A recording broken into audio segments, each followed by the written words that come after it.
Welcome to Try Babies, the podcast where we're not afraid to be seen trying and crying. You're joined by Sunroom co-founders Michelle Battersby, That's me, and Lucy Mort, that's me. We helped build the world's largest dating apps, Bumble and Hinge, and now we're in the thick of building our own tech company, and we're bringing you along for the ride. Each week you'll hear from us as we fill you in on the good, the bad, and the ugly when it comes to business, career, relationships, and everything in between. We'll tackle your try or cry questions and share workplace tips that we've learnt along the way, as well as interviewing inspiring business leaders. So get ready to go after what you want, be courageous, back yourself, and build your dream career. This is Try Babies.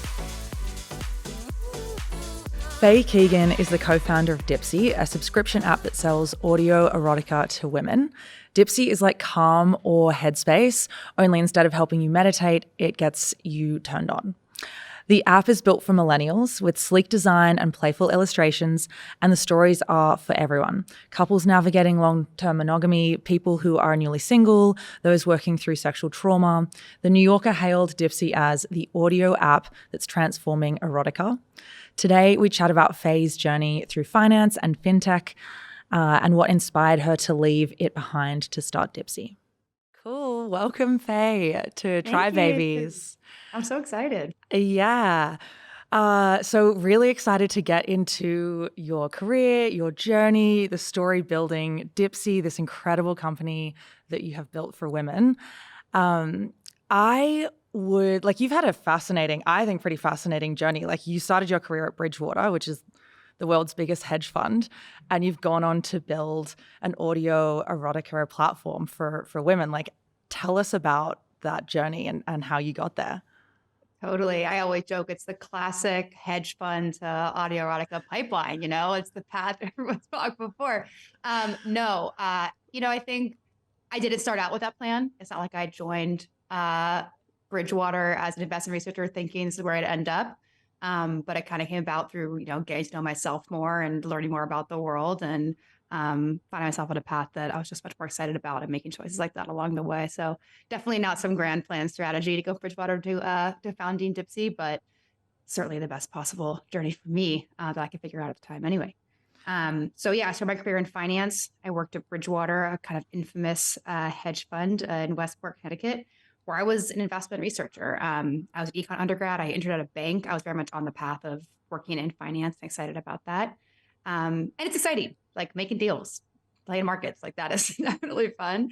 But the longer I was at Bridgewater, I was there for about 3 years, the less I felt like it was my calling. You have one life to live on earth. And so you have to take a balance of things. But I felt more and more as I was there longer and longer that I felt less excitement about staying there forever. And I think, it's hard to feel like that probably anyway about your first job. I think I had a lot of also kind of FOMO of career as well. There's something really nice about making a change and very compelling about that. And, not being Connecticut and everything. And then kind of fortuitously, while I was at Bridgewater, I got involved in software engineering. Bridgewater had a lot of belief that one of their edges in markets would be developing better tools for research. And so they were doing a lot of software development, software engineering, working with Palantir and their teams to build better research tools. And I was on the team supporting the CEO directly, and he was really into that stuff. And so I was basically ended up doing a lot of product management and software development while at Bridgewater, kind of just luckily. And then I just sort of had more and more excitement about the building cool apps part of my job and less excited about the Australian housing market part of my job. Sort of rode that intuition away from Bridgewater. So really when I left, I wasn't sure what I wanted to do.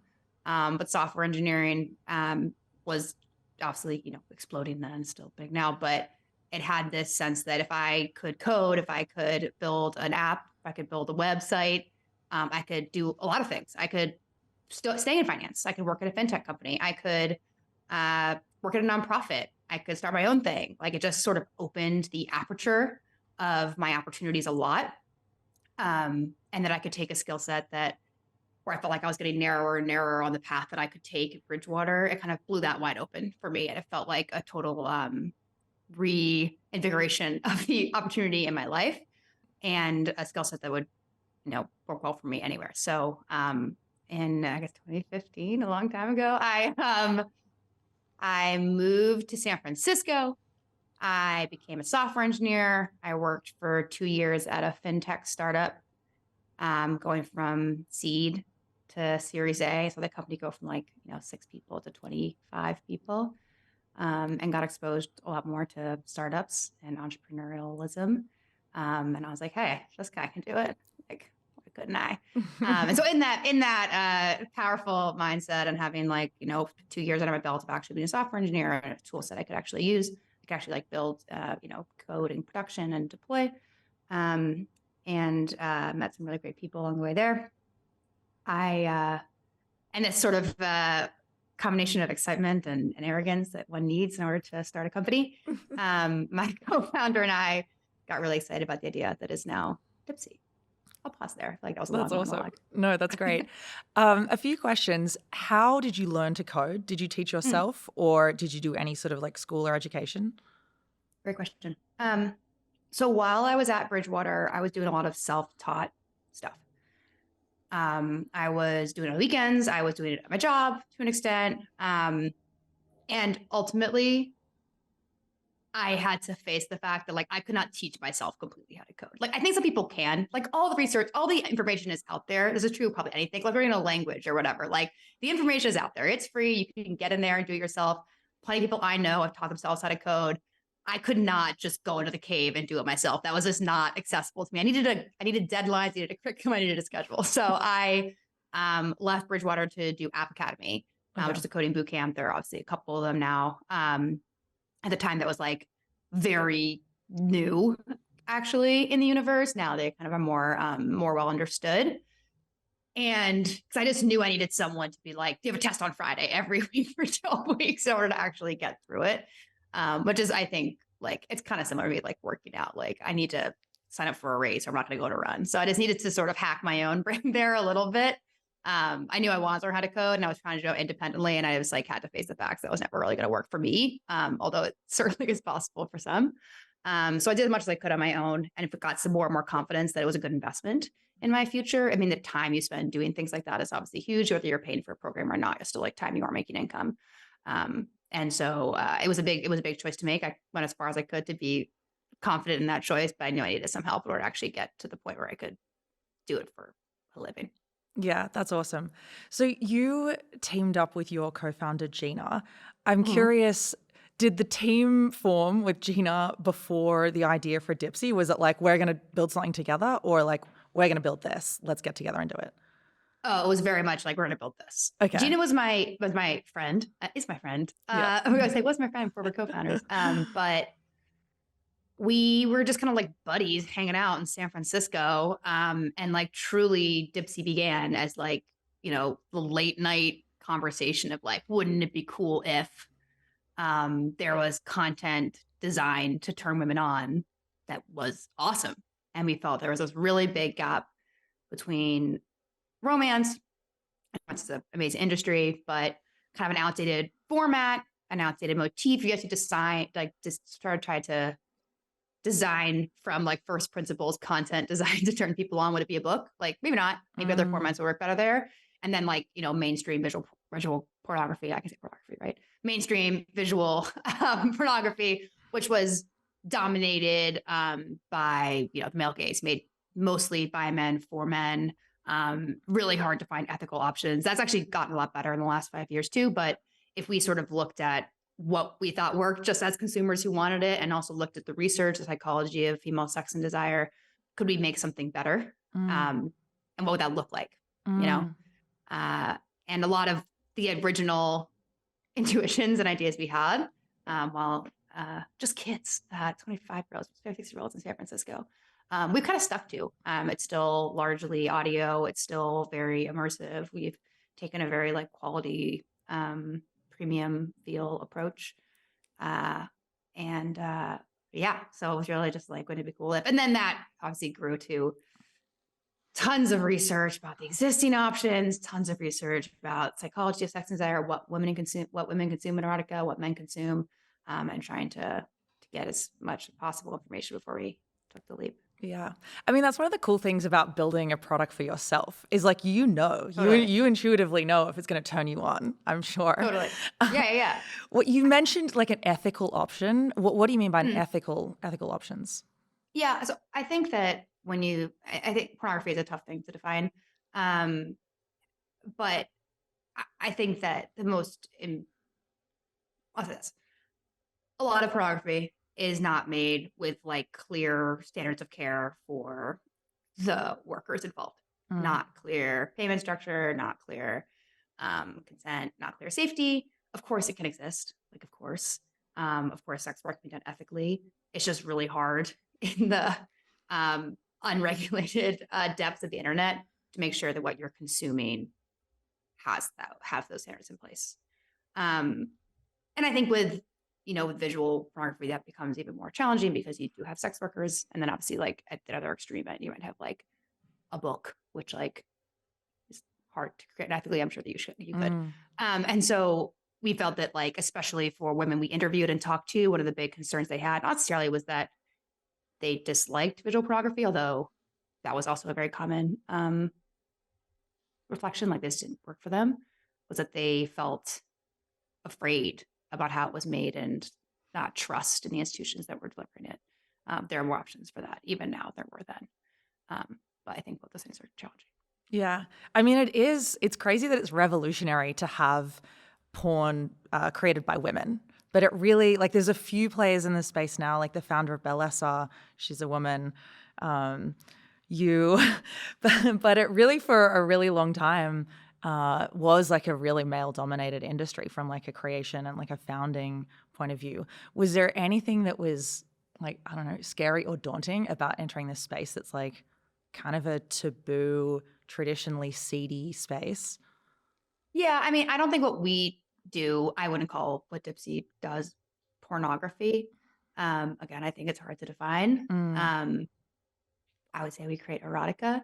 I think one thing that can sort of like maybe help you put your head on that is like when we started Dipsy, I remember it's like in our original pitch deck, like the number one trending search term on Pornhub that year was porn for women. And like men don't go to Pornhub and search porn for men. Like there's this underlying sort of colloquial understanding that like what's on there is for men. Yeah. And what porn is for men. And what we're creating, I think, does a lot more generally than that. And the way that our listeners talk about it is how it's like you change their life, change their relationship with themselves, change their relationship with their partner, supports intimacy and confidence and joy. And I think that porn is a very like reductive definition of what we offer. Of course, I had concerns about entering this taboo space after coming from something as prestigious as Bridgewater. I think there's tons of risks that you take as a founder. I mean, $1 billion. I mean, you're taking financial risk. There's opportunity cost, things you could do otherwise. You're taking risks on your co-founder or your teammates. You're taking big leaps of faith around the people around you. I'm so lucked out with Gina, just like insane. Could ever like you can never know. I think I got hear your co-founder as well, but we were so lucky. We didn't know nearly enough about each other to have made that leap of faith with confidence, and it worked out so beautifully and wonderfully, and made the journey so much more fun and also possible. But yeah, I think the risk to my reputation was certainly one of them. And I think that like all I could do was have confidence in what we were doing was good for the world. Like I believe that every choice we make, I think reflects that. Like I stand behind every piece of content we on Dipsy, not be like personally for me, but I think it's made well and it's something for someone that I think is good for them. Yeah. And we've created like opportunity and for people who help create the content with us, and huge impact on the lives of women who listen. And so I think if I have confidence in that, I can, take the uncomfortable stairs or whatever. And honestly, I would love to hear what you think about your journey at Sunroom too. But my overwhelming experience personally is not that people are judgmental, is that people are interested, They're curious. Mm-hmm. Like, oh my God, it makes so much sense. I think it's mostly the opposite thing. And it certainly gets a lot more follow-up questions than I work in finance. Yeah. Yeah. No, a lot of what you're saying resonates. For a split second when we were founding Sunroom, I had the sort of consideration of like, is this a risk to my reputation because of this, space we were straddling, I suppose. But I felt so strongly and so passionately about like why it was important and the people we were going to help that it ultimately didn't matter and the risk was like worth taking. I want to get into more of like the early stages of Dipsy. So you raised through the course of Dipsy $5.5 million. And so when did you first raise money? Like how much of the initial ideation and like validation and all the research you talked about happened before the fundraise or after? So we raised $5.5 million before we launched, which is a nice big guesstimate before we launched. We did some things to make that happen. I'm happy to talk about that. We've raised $13 million to date. Okay. So we've had rounds since then. But the first 5.5, we had a really clear strategy about what we wanted to do, what proof points we wanted to have for that fundraise. And we tried to keep ourselves to like a timeline. I don't think that to an extent, any founder strategy is perfectly repeatable because your company is different, your investors are different, and the market changes. I don't know if raising a seed round today versus in 2018 when we raised is different. That said, I think there are some principles there that apply. We knew personally, just from the two of us, we didn't want to go like more than a year without salary. Yeah. So that's like a good thing. What can we actually afford to do? What makes this like hard, but like sustainable for us? And let's be honest about it up front. If you can't be honest with your co-founder about that financial decision, like you shouldn't start a company together because it's only gonna get harder from there. Like what can we really stomach here? Personally, you have to like, show each other everything because to be clear on like what the timelines are that you're holding each other to. Yeah. And we're like, okay, we know personally before we raise money, we want to have some stuff proven out. Like before we spend our lives doing this, what do we want to know? And those things probably align pretty closely what an investor wants to hear. So we spent a lot of time on, building what we thought was like the truly minimalist, viable product that we could, which was we created 6 pieces of content, 6 short, sexy audio stories.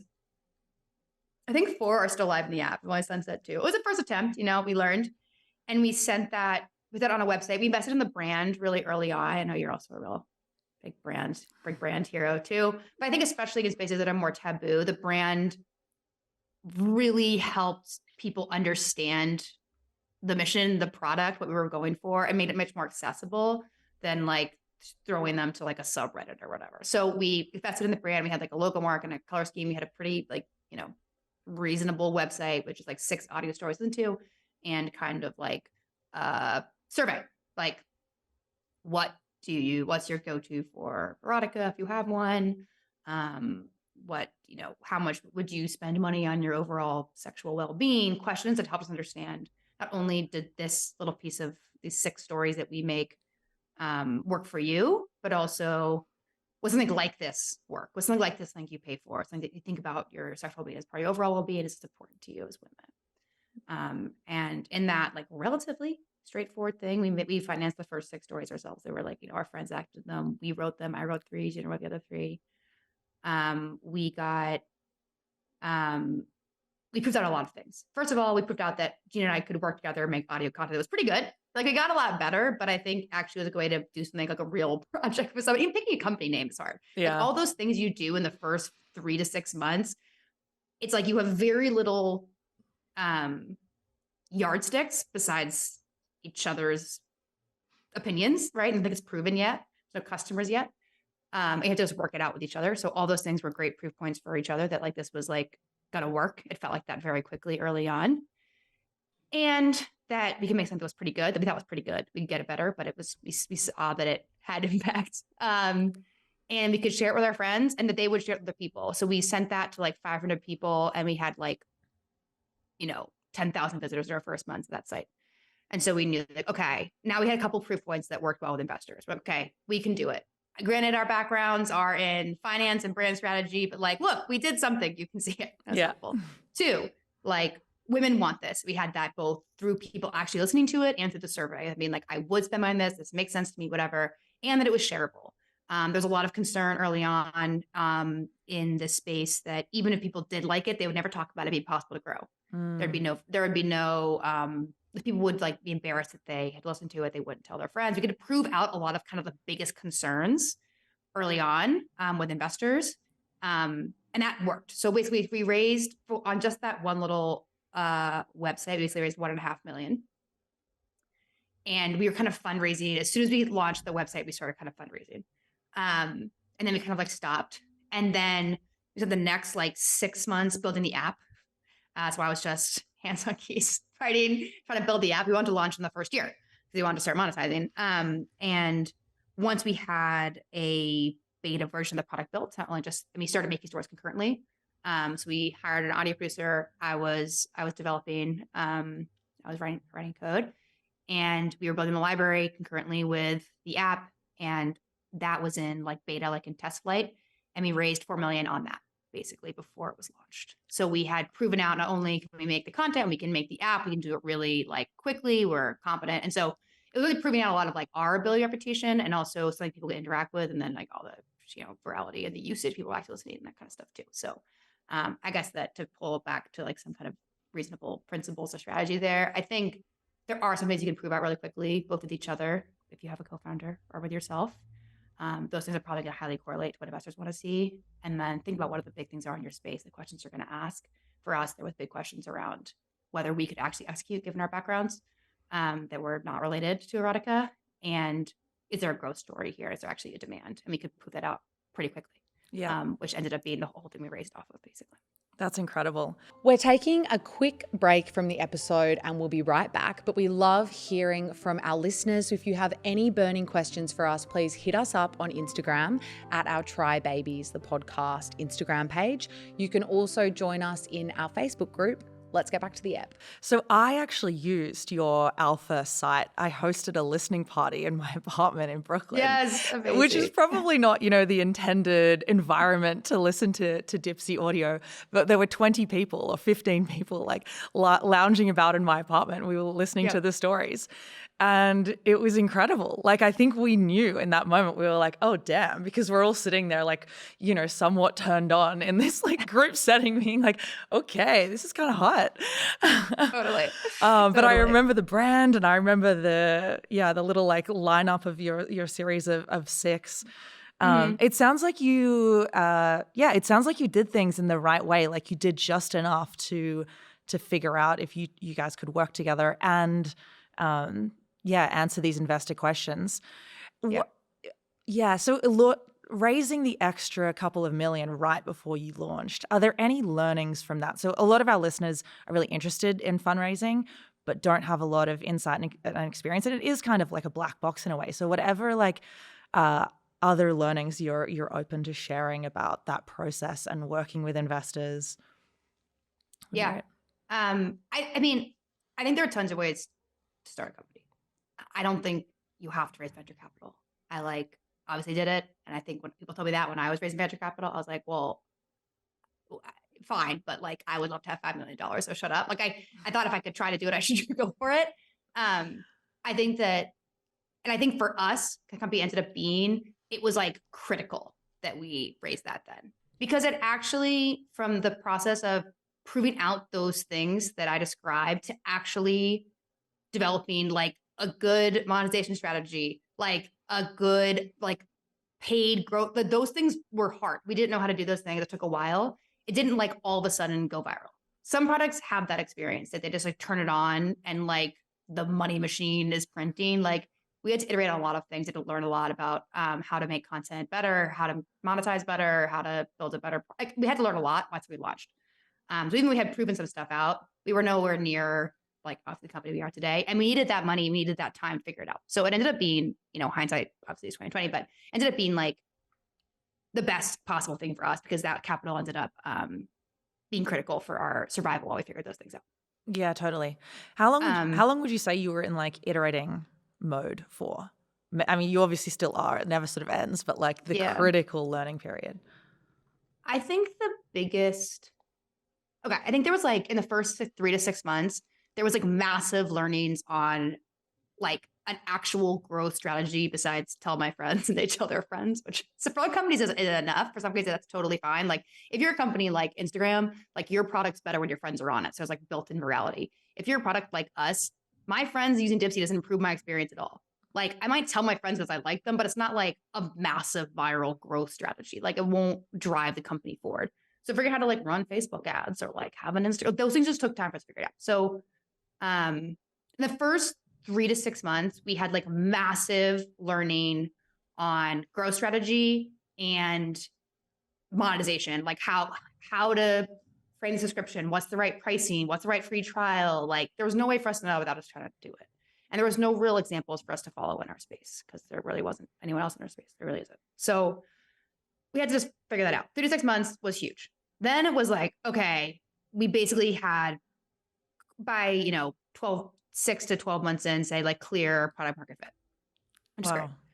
And then the second like big crash of learning or whatever, collision, that's probably a more positive word, opportunity of learning was that without enough content, right? Because we make all of our own content and we sell a subscription. Without enough content, people aren't going to retain. They're not going to renew. Mm-hmm. And what feels like a lot of content to us isn't a lot of content to a user who's like, maybe in our 100 stories, like a third of them are queer. And of those 30 queer stories, like 10 of them are British accent. And now we pay for annual subscription and you're like, that's not nearly enough stuff. You know what I'm saying? So it kind of, the segmentation is very, is like specific. We wanted to have a broad range of segments, but just be an app for queer people or straight people or whatever. And so we wanted breadth, but it was really hard to provide depth. And that just meant that our retention was like really like weak in the beginning. And the only way to get over that hump was to just make more stuff and make more stuff, which is also where having that financing came in handy because you could prove out, hey, like if we concentrate on a given segment and we make a lot more stuff for them, we can move their attention lever. And that was a big part of our Series A fundraise was us saying, yeah, okay, we all agree that like PMF is there, the product fit is there. People definitely want to pay for this. We're unique in the space. The retention is bad, but like, here's why we can prove to you how this money is going to change that story completely. And so that was kind of like second massive round of learning after the first bit of just trying to get people top of funnel working. Yeah. I mean, we faced the same issue at Sunroom where retention is affected by the amount of content our creators produce. Yes, but exactly. we don't quite have the same control over that lever because we do to a degree, encouraging our creators in various ways to create more content, but we can't create it directly ourselves. Yep. So it's an added sort of like layer of challenge there. Yeah. On the team side, like who were your first hires and how did you think about those people? Totally. In terms of like the first hires, and your first hires have to be like probably like diehard believers in the mission. That's probably true of all your hires to an extent, especially in a more taboo space or whatever. It's because it's hard to get a startup and like their job changes every 3 months and like you really want to give them the best possible experience. I think we've done our best. We've done our best. I've tried my best to make this a good place to work, but like there's volatility, there's instability, and your job is not going to be the same as if like you joined as like a PM at Google and you have a really clear 15-year path ahead of you, which is the same thing. Which can be thrilling and a growth opportunity, but also can be kind of challenging. So I think you want people who are like really mission aligned, kind of a boring thing to say, but probably pretty crucial if they're going to have the interest working for you, and the resilience, essentially the interest, to get through kind of the more challenging times. I think there's a level of adaptability is required in that as well. Not just like they believe in the mission, but like they're interested in being more than just the thing they are when they join. With roles, like what specific roles did you hire first? We hired, our first employee was an audio producer. Okay. Which makes sense. Our second employee was a like more junior software engineer to help me. I was doing all the coding then. I think then we hired like a head of growth because we just didn't know how to do that. Like I had never had to grow. I never had a consumer product like at all. Um, I had no idea like how to run a Facebook ad or whatever, meta ad. So we had what SEO was. Like I didn't know any of that stuff. So someone there who had been at a few other startups and who knew what was going on, Mel, she rocks. No longer at Dipsy, but she does sometimes get like lifeline phone calls from me. And she rocks. She's the best, and really built a growth strategy that taught me how to do it, basically, which is huge. And so it was kind of both combination of like the things that have to be done. Like I needed support to build the app. She needed support to make more content. That's how it kind of was split up early on. And then like we definitely need to grow the company, and we don't fucking know how to do it. So that kind of drove the original set of hires, and there we kind of filled in as gaps merged. Yeah. Up until what point were you coding still and building the product? Maybe you still are. I don't know. No. I haven't. I actually did. I did a PR 6 months ago, but it was pretty lame. I was like, adding a promo code. I don't know. I was coding like 80% of my time, maybe the first 2 years. And then it kind of like gradually dropped off and probably hit, between 0 and 5%. 2 years ago. I mean, it's been 6 years since we literally started, 5 years since we launched. I know. That's a long time. Crazy. But even though I'm not coding, I work on the product all the time, decide what to do. And I do think because I know the original infrastructure, it makes me like much more powerful at managing the product. Yeah. And I can go through and like answer my own questions, stuff like that on the code. So I don't code anymore, but I could, but I don't. It's not the highest value use of my time for the company, unfortunately. So one of the themes of this podcast is just being like really raw and really like vulnerable about what you're going through. So I'm kind of curious to hear about the most challenging period that you've gone through with Dipsy, if you're open to sharing. Yeah, sure.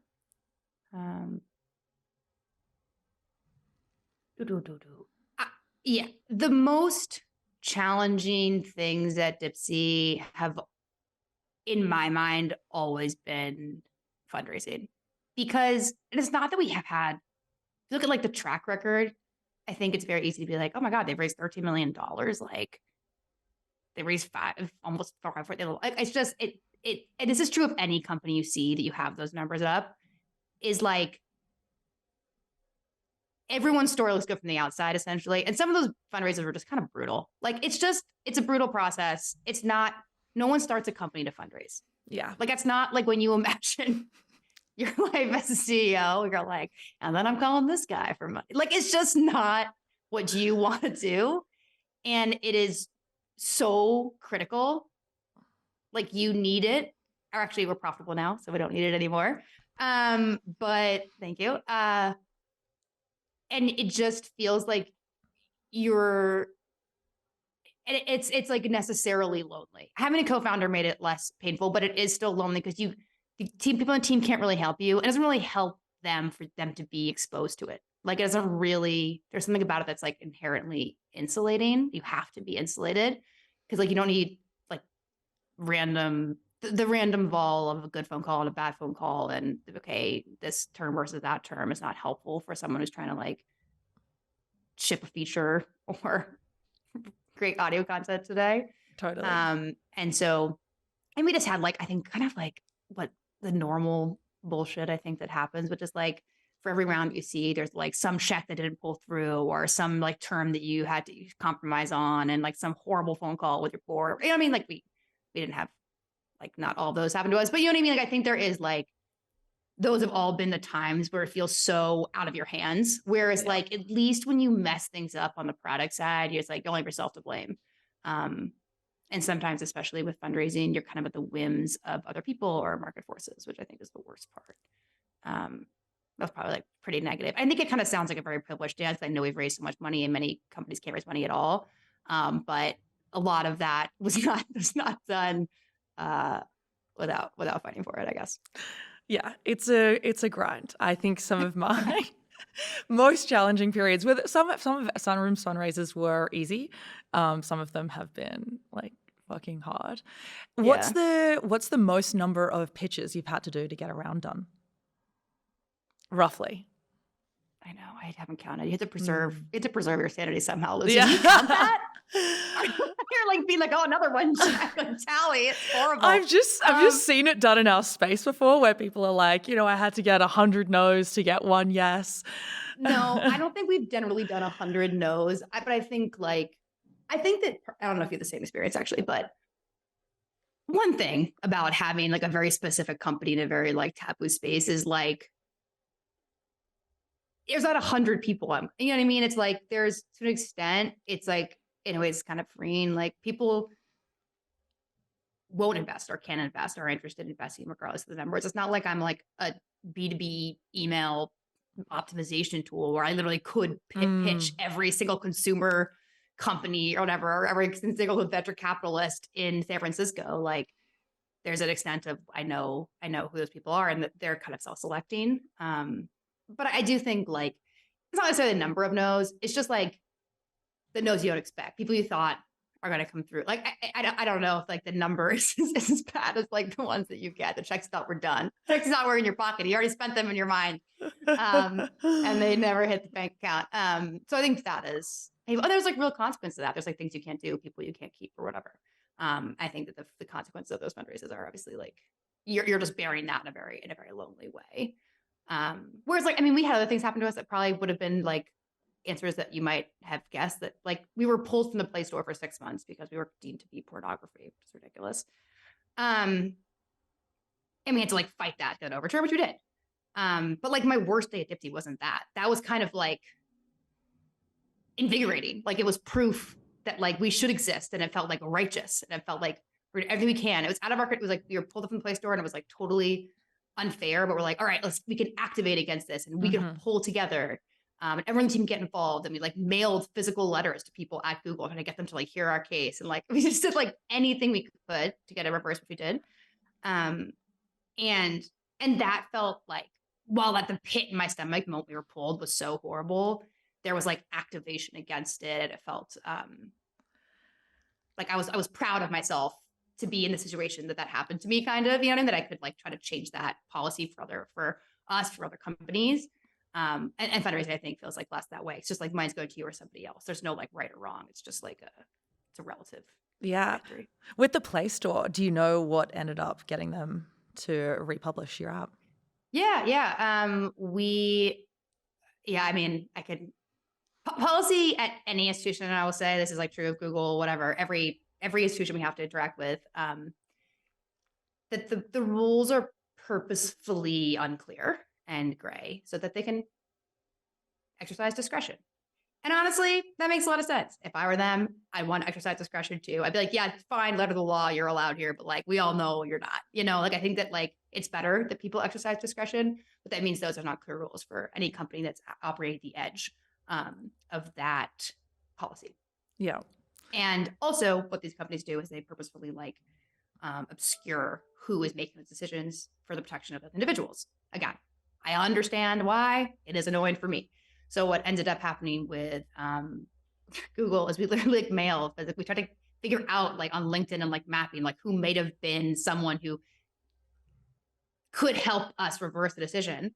Finally got in front of someone, I think literally physically mailing them a letter, and they brought us in, and then we had like a presentation that we did that literally was like, this is like testimonials of our users. This is how all of our content is made and what it is.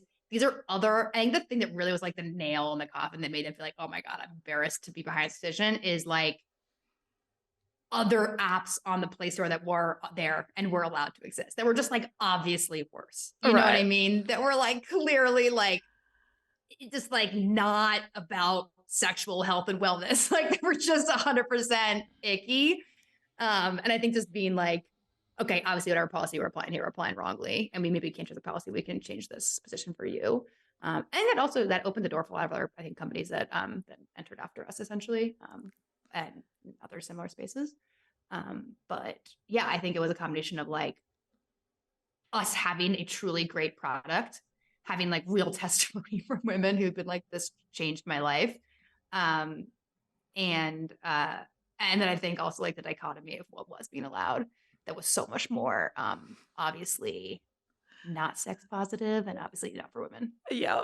Uh, well, on behalf of our industry, thank you. Thank you. I try my best. We drove to Palo Alto. We went in and Went to their presented. offices. Wow. Yeah. It was pre-COVID. And my co-founder and I accidentally both wore black turtlenecks. We're like, damn it, we're really giving Elizabeth Holmes. But we did really should have coordinated, and also neither of us should have worn this outfit. So, but they looked past that and let us back on the Play Store. That's amazing. I mean, I've definitely texted you before to ask you about App Store policies when we've had our own issues, like getting certain builds through. So you guys are profitable. Congrats. That is huge. Yeah, that's awesome. Like when you're creating a startup, like that is a monumental milestone to reach. So well done. What is what's your vision for Dipsy from here on out? I think the core of what we're doing, which is creating content design to allow women to tap into their own sexuality and live more joyous, confident, pleasurable lives, will stay true too. And I think we're also pretty stuck on audio. I think the audio thing really works. We do some other stuff in the app, some written content, but the audio feels so impactful and so good for the use case, and something we're really good at. And what I'm really excited about, we're kind of playing around with right now, is a lot more fantasy content.